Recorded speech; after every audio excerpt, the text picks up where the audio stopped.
Hola, buenas tardes. Bienvenidos a un nuevo Digital Learning Lesson. Mi nombre es Andrés García y yo pertenezco al soporte técnico de Schneider Electric.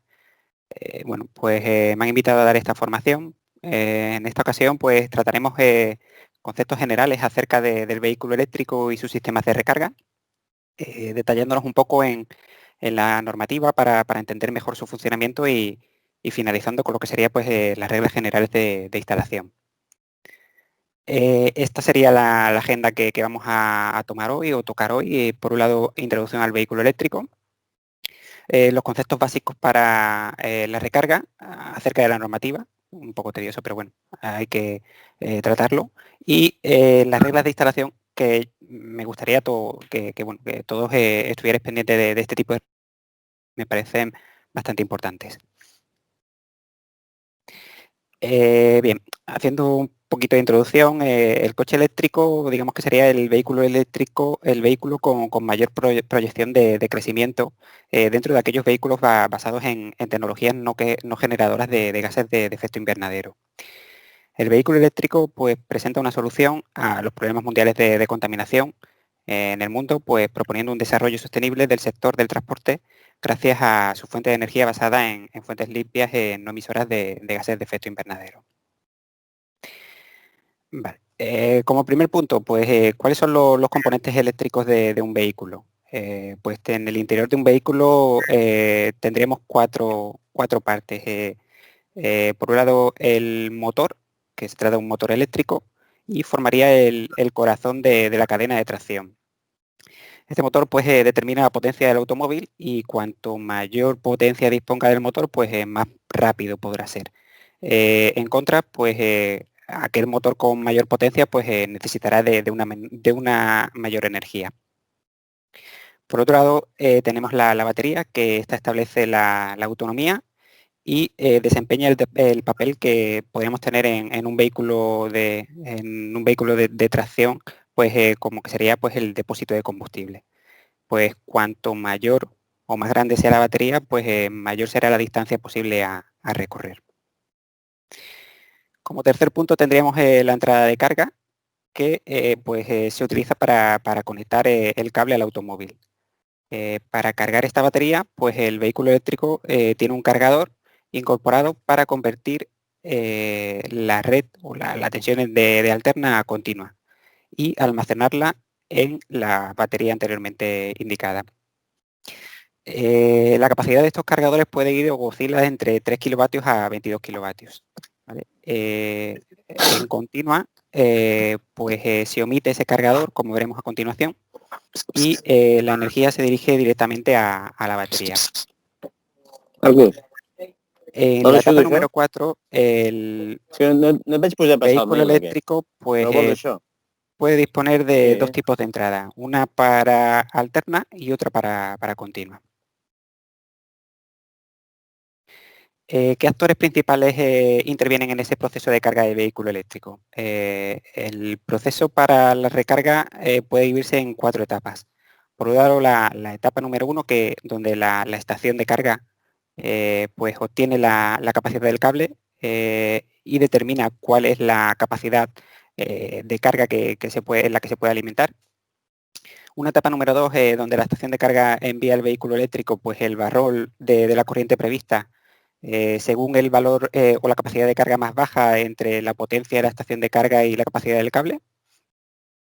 Una tercera etapa donde el sistema de monitorización de la batería, el PMS que vemos ahí en el recuadro gris, adapta el cargador del automóvil según la fuente de alimentación, ya sea monofásica o trifásica, y supervisaría diversos factores adicionales como pueden ser factores de intensidad, tensión o temperatura, y tras ese reconocimiento habilita la carga.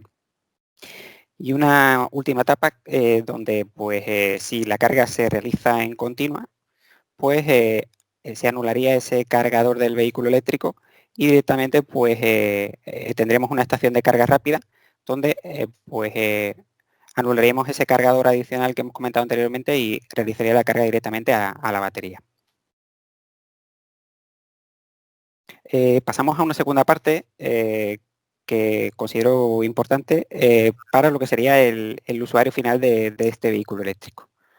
Hasta la fecha, con un vehículo de combustión, ya sea de gasolina o de diésel, la regla no escrita indica que cuando el depósito se encuentra cercano a vaciarse, pues tenemos que buscar una gasolinera para repostar. Con el vehículo eléctrico el concepto o la filosofía es distinta. No se trata de parar para repostar, sino que ahora que estoy parado, porque estoy trabajando en la oficina o me encuentro en casa o tras salir del trabajo, pues también reposto para cargar la batería. Esta filosofía o este concepto se debe a que los tiempos de carga pueden ser elevados en función ya de cuál sea la estación de carga y la autonomía en algunos vehículos es limitada. Eh, ¿Cuál es la capacidad de carga efectiva de un vehículo eléctrico? Lo vemos con un ejemplo. En este caso, pues tenemos un Renault Zoe, que es el vehículo eléctrico de uno de los vehículos eléctricos de Renault, donde indica que su cargador dispone de una potencia de carga máxima de 22 kilovatios. Por otro lado, tenemos el cable o la manguera, conforme a la norma, que determina que su corriente máxima de carga son 32 amperios en función de la resistencia que ofrece el cable que a continuación veremos. Eh, ¿Qué potencia de carga recomendaríamos para esta estación de carga? O sea, a nivel de comprar una estación de carga, ¿cuál recomendaríamos? Pues bien, no existe una única solución, sino que hay un factor importante en todo ello que es el campo de aplicación.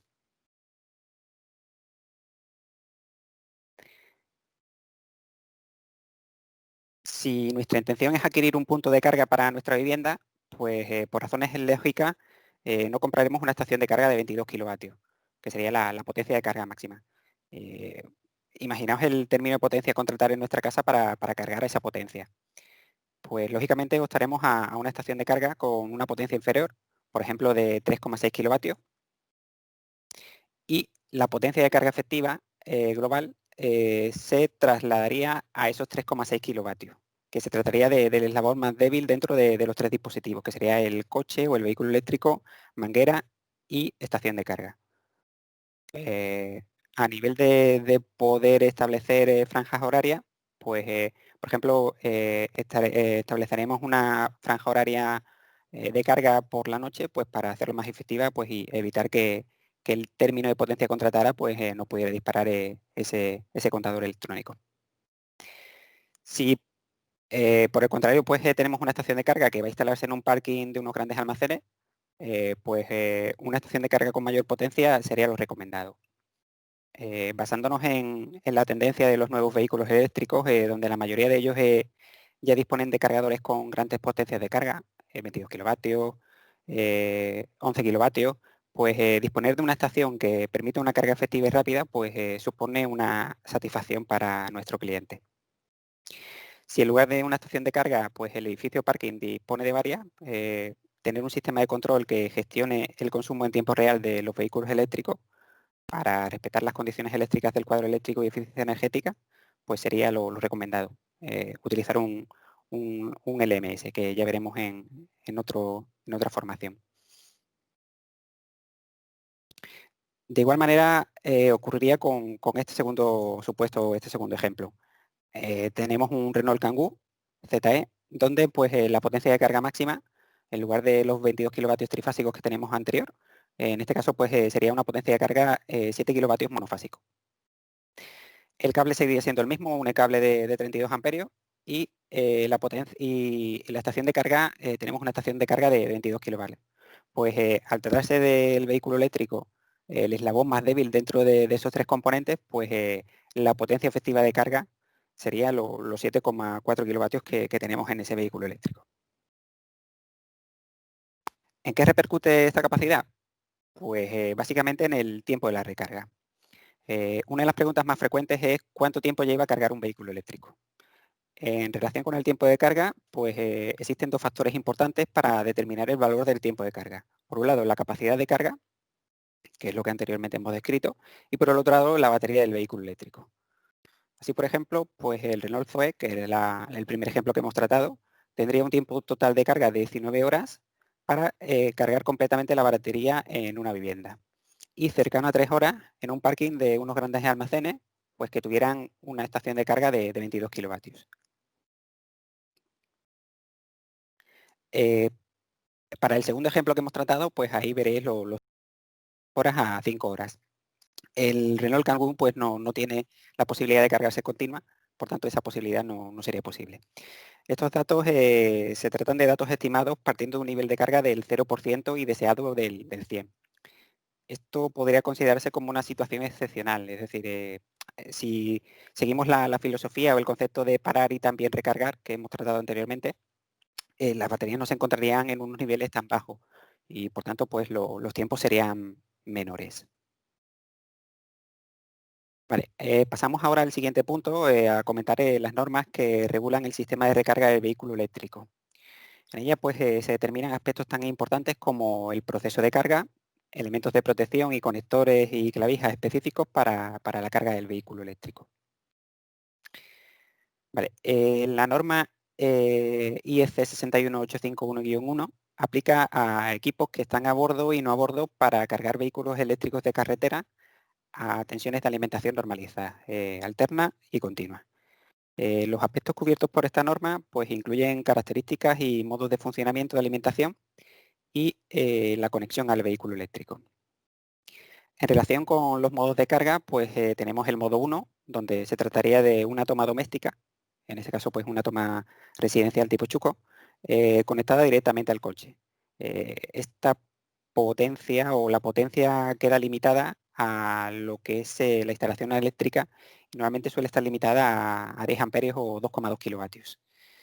Existe un riesgo de sobrecalentamiento de la toma de corriente por ese tiempo de horas cargando y bueno, en determinados países como Estados Unidos pues no está disponible, está prohibido.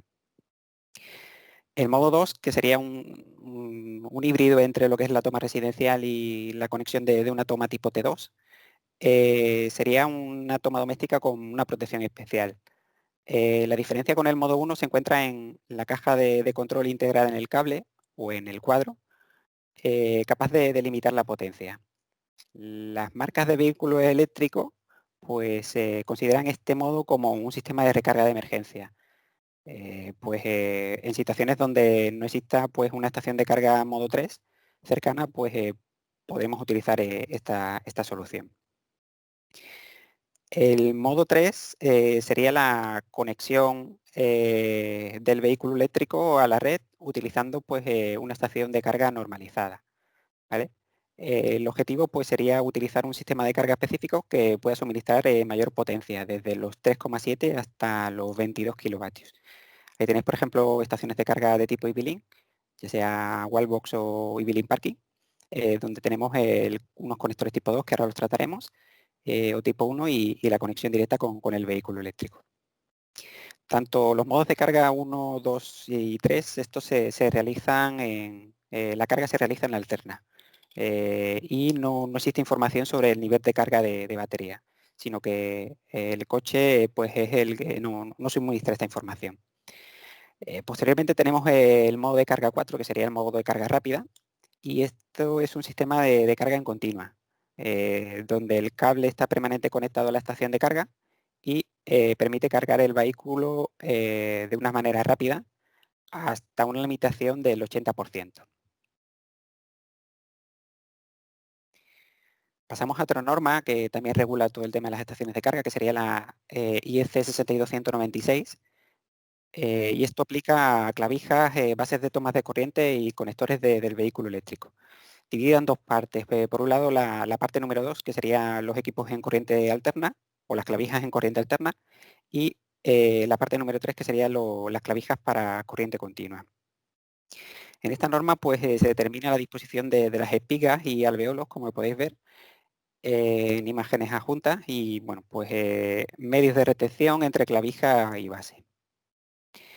3 tipos de tomas están normalizados para la carga en alterna.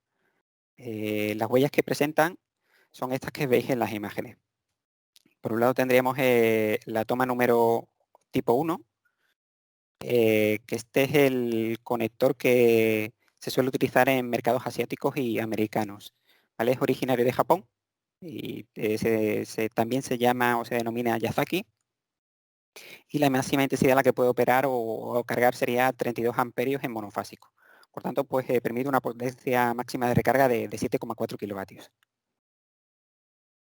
La toma de tipo T2, que es la toma de Meneques, es el conector que actualmente está homologado para el mercado europeo.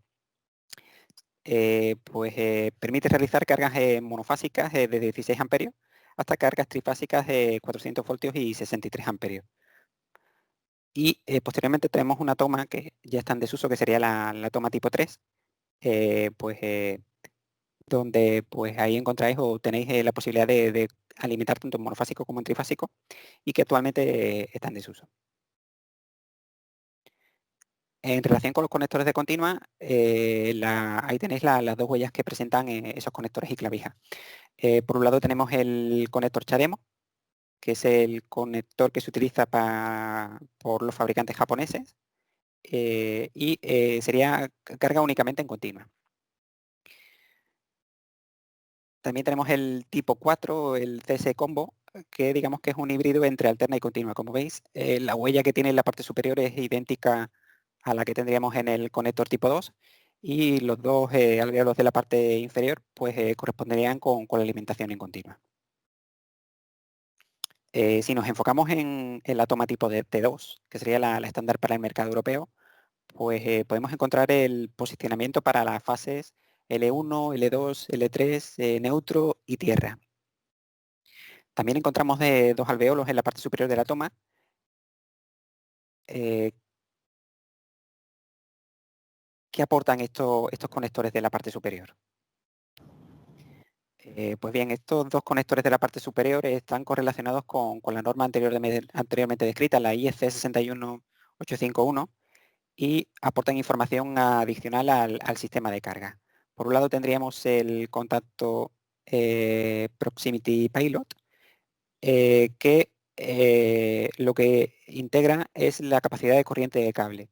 En el interior de la manguera o el conector existe una resistencia para determinar lo que sería la sección del cable de este cable de esta manguera, y define cuál es la capacidad de carga máxima.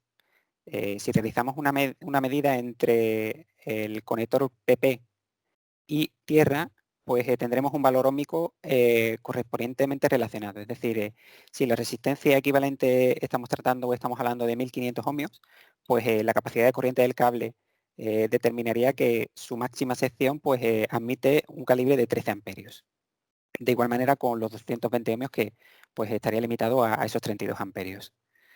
Por otro lado tenemos el conector Control Pilot, que bueno, pues esta señal de control pues está diseñada para ser fácilmente procesada como una señal analógica.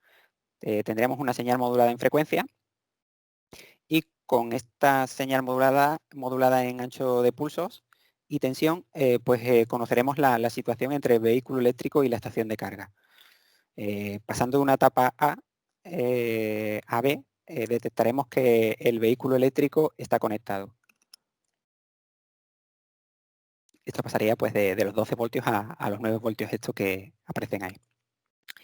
En ese estado B, pues la estación de carga aplica una señal de onda cuadrada de 1 kHz, y el vehículo eléctrico habilita la carga cerrando un contacto que tiene en su interior. Pasaría entonces a la etapa C o D en función de si el vehículo eléctrico necesita ventilación o no necesita ventilación. La estación de carga pues comunica la corriente de carga máxima disponible al vehículo eléctrico mediante la modulación del ancho de pulso de la señal de pilot.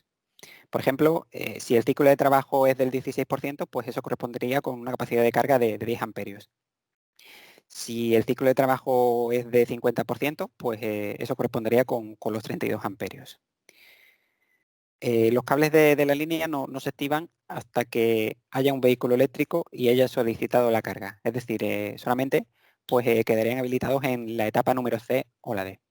Posteriormente podríamos tener otras etapas adicionales, como sería la etapa E o F, donde pues, el vehículo eléctrico pues, indicaría que no tiene potencia o existe algún tipo de error en la conexión con la clavija. También tenemos la normativa IEC 63647-7722, que esta norma aplica a circuitos previstos para alimentar vehículos eléctricos para su carga. Los principales temas a considerar pues, sería el factor de simultaneidad, que debe considerarse igual a 1, aunque si alimenta múltiples puntos de recarga, pues este factor puede reducirse si se dispone de un sistema de control de cargas.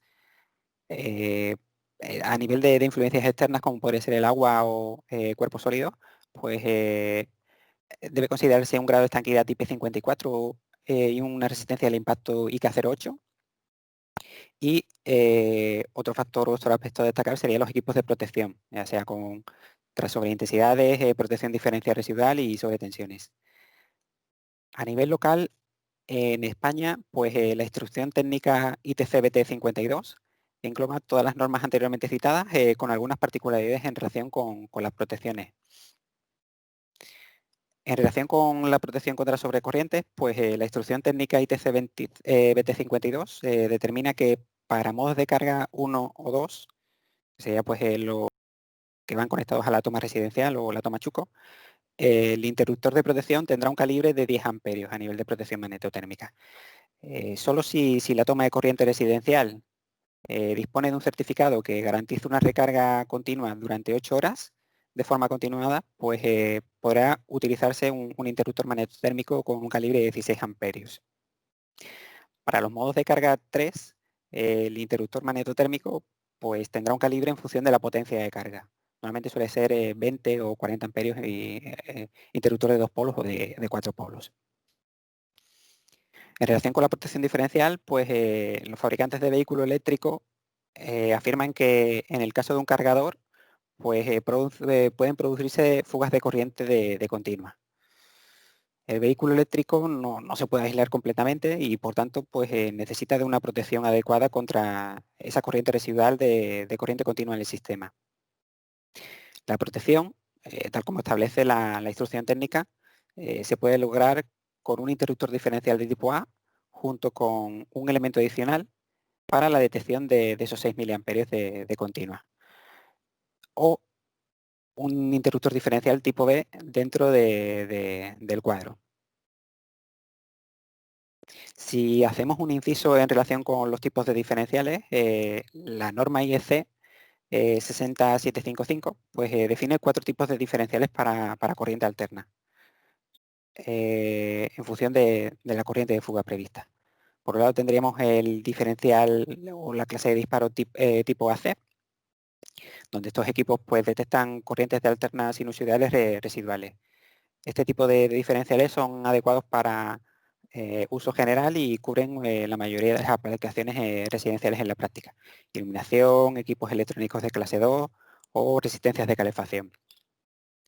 Un diferencial tipo A, además de las características ya disponibles en el tipo AC, detectan corrientes residuales de corriente pulsante, de corriente continua pulsante, con un máximo de 6 miliamperios. Estas formas de onda pueden ser causadas por cargas electrónicas a nivel de rectificadores, cargas monofásicas electrónicas o SAIs. Posteriormente tenemos una nueva clase de disparo que sería la clase tipo F, donde estos interruptores diferenciales pues incluyen, además de las características que integra el tipo A, pues una protección adicional ante circuitos en los que se utilizan variadores de velocidad monofásicos. Y tenemos esta gama de diferenciales tipo E, donde pues este tipo de diferenciales pueden detectar corrientes alternas y continua pulsante. En este tipo de aplicaciones podemos encontrar, son las recomendadas a nivel de variadores de velocidad trifásicos o el del vehículo eléctrico. Por tanto, El motivo por el que se utiliza este dispositivo adicional para efectuar el disparo, cuando la corriente de efecto en continua es de 6 miliamperios, se debe a que existe un riesgo de cegado del relé diferencial de clase A para corrientes superiores a esos 6 miliamperios. En contra, en situaciones de ambiente húmedo o por propio envejecimiento de los equipos, pues puede ser probable que esa corriente de fuga alcance este valor, provocando el disparo del diferencial. Nuestra recomendación es el diferencial tipo B, ya que asegura una mejor continuidad de servicio y la protección detectará corrientes de continua y su valor de disparo en continua es mucho mayor que esos 6 miliamperios de continua que tenemos en la anterior solución. Ya por último, pues en relación con las sobretensiones, pues se precisa de una protección global o particular ante sobretensiones permanentes y sobretensiones transitorias adicionales a las que ya incorpore el cuadro general cuando la distancia sea superior a esos 10 metros. Adicional a las normativas, tanto instrucciones técnicas ITC-BT 52 como las normativas internacionales anteriormente descritas, tenemos unas normativas particulares a nivel de vehículo eléctrico. Existe una alianza entre fabricantes de automóviles que han establecido un estándar, ahí ves el DB-RIDI, que va más allá en términos de seguridad y interoperabilidad de las personas. La conformidad con estas directivas se refiere no solo al producto en sí, sino que también a la instalación y al cable.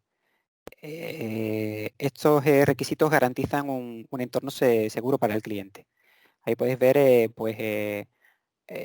una serie de garantías adicionales donde la resistencia a tierra tiene que ser inferior a 100 ohmios, la tensión entre neutro y tierra de la instalación no debe ser superior a 10 voltios, añadir una bobina de disparo de tipo MN en el caso de que el contactor falle o uno de los polos se quede pegado, y limitaciones de potencia. Renault incluso lo ha extendido con su propio estándar llamado ZRD a sus vehículos y bueno, pues Renault Zoe, que es un vehículo que hemos comentado anteriormente, es bastante sensible a todo el tema de armónicos. Dado que estos estándares cubren con tanto la estación de carga como la instalación, pues es obligatorio que tanto el producto como los instaladores estén certificados. Bien, esto sería el cuadro de normativas internacionales, locales y particulares que disponen las estaciones y vehículos eléctricos para su sistema de recarga que hemos comentado anteriormente.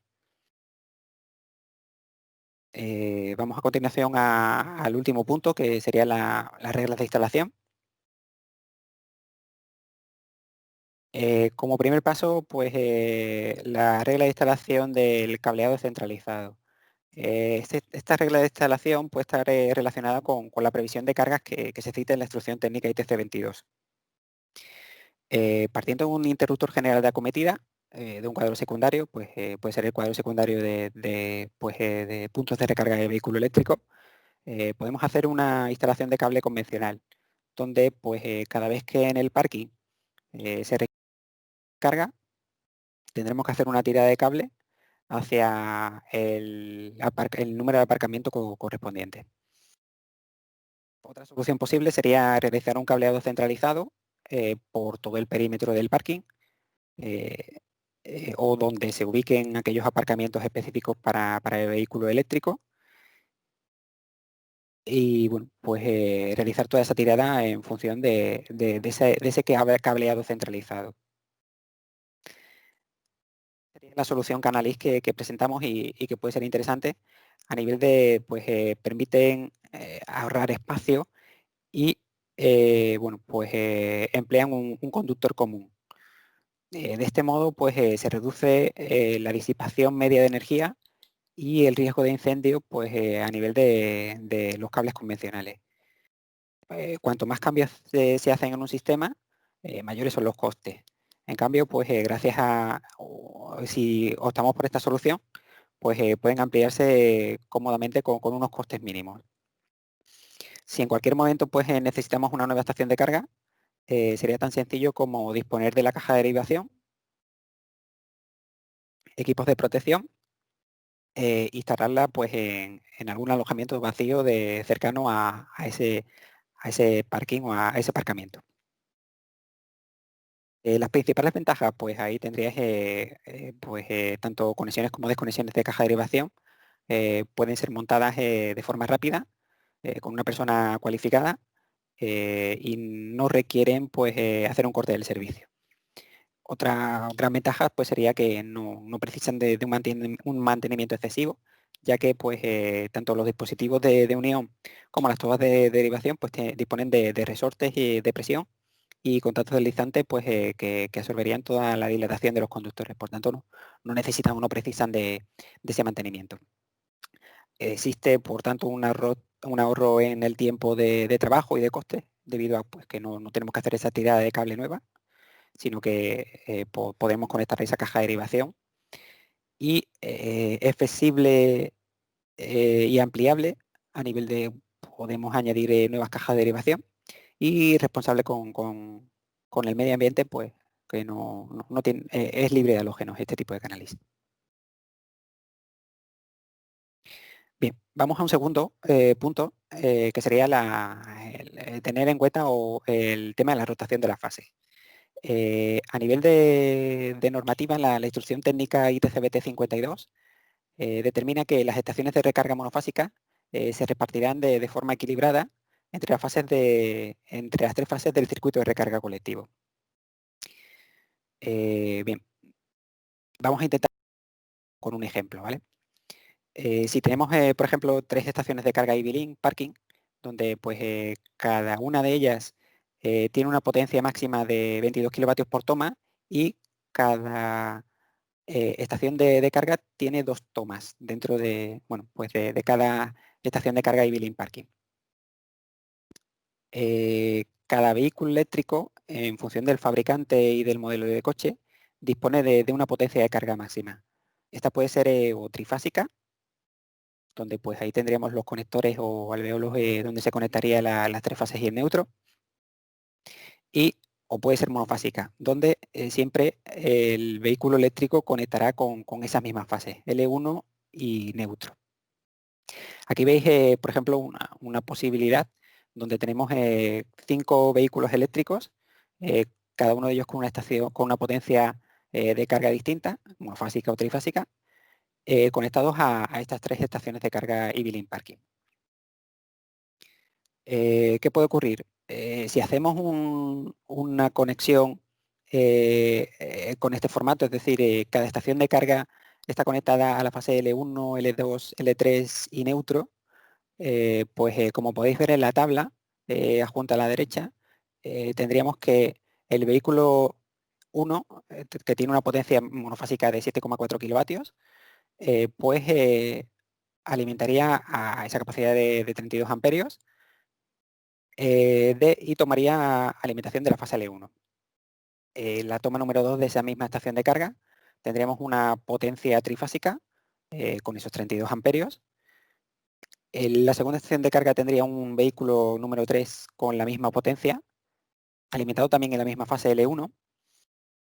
Y en la última estación de carga tendríamos 2 vehículos eléctricos, uno de ellos con alimentación trifásica de 11 kilovatios, por tanto 16 amperios, y un quinto vehículo eléctrico conectado a la segunda toma con una alimentación de 16 amperios por la potencia de carga de esos 3,7 kilovatios. Si no hiciéramos una rotación de las fases en el cableado, ocurriría que tendríamos una fase cargada respecto a las otras dos, ¿vale? Es decir, tendríamos alimentada la fase L1 con una intensidad de 128 amperios y las otras 2 fases estarían solamente alimentadas a esos 48 amperios. Por tanto, esto provoca una sobrecarga en la fase L1 y un desequilibrio importante con respecto a las otras 2 fases. Si hacemos rotación de las fases, como sería en este esquema número 2, la primera estación de carga iría conectada a la fase L1, L2, L3 y neutro. La segunda estación de carga iría conectada L2, L3, L1 y neutro. Y la tercera estación de carga iría conectada L3, L1, L2 y neutro. ¿Qué mejora esto? Pues como veis ahí, ya todos los vehículos eléctricos que se alimentaran en monofásico no irían alimentados a la misma fase L1, sino que existiría un reparto un poco más equilibrado de las cargas. Y ahí veis el resultado que tendríamos, pues que sería pues de la fase L1 pues alimentaríamos con 80 amperios, la fase L2 tendría una capacidad de carga, una intensidad de 80 amperios y la fase L3 64 amperios. Sería una solución mucho más equilibrada que la anterior. A nivel de otras reglas de instalación importantes es el tema de la alimentación. En relación con la alimentación, la tensión nominal de la red, la instrucción técnica ITC BT52 determina que debe ser 230 monofásico y 400 voltios trifásico. ¿Vale? No admitiría conexión 230 voltios fase-fase si disponemos de ella, porque sea una instalación antigua. Ante esta situación, pues tendremos que utilizar una conversión a trifásica de 230 a 400 voltios. El motivo, pues el comentado anteriormente, ¿no? Hay determinados vehículos eléctricos donde una de las pruebas que realiza antes de la carga es medir la tensión entre neutro y tierra. Por tanto, si no tenemos el neutro referenciado, sino que tenemos ahí una fase, la tensión que estará midiendo será cercana a los 127 voltios. Por tanto, pues el vehículo eléctrico impedirá que se pueda realizar la carga. A nivel con la altura de que debe disponer, pues eh, tanto en estaciones de carga versión mural como montadas sobre suelo y peana, pues la altura recomendada sería en torno al metro y medio. Para evitar ser golpeados por el propio vehículo. Solo las plazas para personas con movilidad reducida, la altura de montaje se reducirá a 1 metro pues, por razones obvias. Vale, una vez instalada la estación de carga, como norma general, pues será necesario realizar una serie de comprobaciones, y sobre todo enfocadas a la parte de aquellos vehículos eléctricos que dispongan de esa certificación IBRIDI. Una de las medidas o una de las comprobaciones que sería necesario hacer es disponer del neutro, como hemos comentado anteriormente, y medir que la tensión entre neutro y tierra sea menor de 10 voltios eficaces. En todos los casos, la resistencia a tierra debe ser inferior al valor máximo definido en las normativas de instalación eléctricas aplicables. Eh, Sería ese valor de 100 ohmios y incluso recomendado sería cercano a los 20 o 30 ohmios para evitar fallos o problemas en relación con la falta de humedad. En ocasiones puede ser incluso importante conocer la tasa de distorsión armónica de la instalación. Hay determinados vehículos que realizan una monitorización continua de la calidad de la red eléctrica con la que son cargados. Y bueno, pues en función del fabricante, no permiten ser cargados en redes eléctricas con una tasa de distorsión armónica superior a ese 8% en tensión. Bueno, y ya por último, solo quedaría comprobar que al conectar el vehículo eléctrico se realiza la carga correctamente. Si tenemos un vehículo eléctrico, pues nada, se enchufaría y comprobamos que el vehículo eléctrico carga, o si no tenemos un vehículo eléctrico, existe una posibilidad de utilizar una herramienta de simulación. Esta consola pues, de mando dispone de una toma de corriente tipo T2 y simula lo que sería la conexión de un vehículo eléctrico a la estación de carga cerrando su contactor. Es compatible con estaciones de carga de Schneider Electric tipo EV-Link o otras estaciones de carga que operen en modo de tipo 3, en modo 3 de acuerdo con la norma IEC 61851 que hemos comentado anteriormente. ¿Qué es posible realizar con esta consola de mando? Pues es posible confirmar la presencia de tensión en cada fase a través de los pilotos que tenéis justo encima de cada fase, L1, L2 y L3. Podemos medir tensión con un voltímetro adicional, conectándolo a esos bornes. Podemos medir la tensión del del Control Pilot y del Proximity Pilot, y podemos simular distintas etapas de la carga a través de los selectores que veis ahí en el Control Pilot y en el Proximity Pilot. Incluso pues con un osciloscopio pues podríamos medir esa señal modulada para ver si ese valor es el correcto.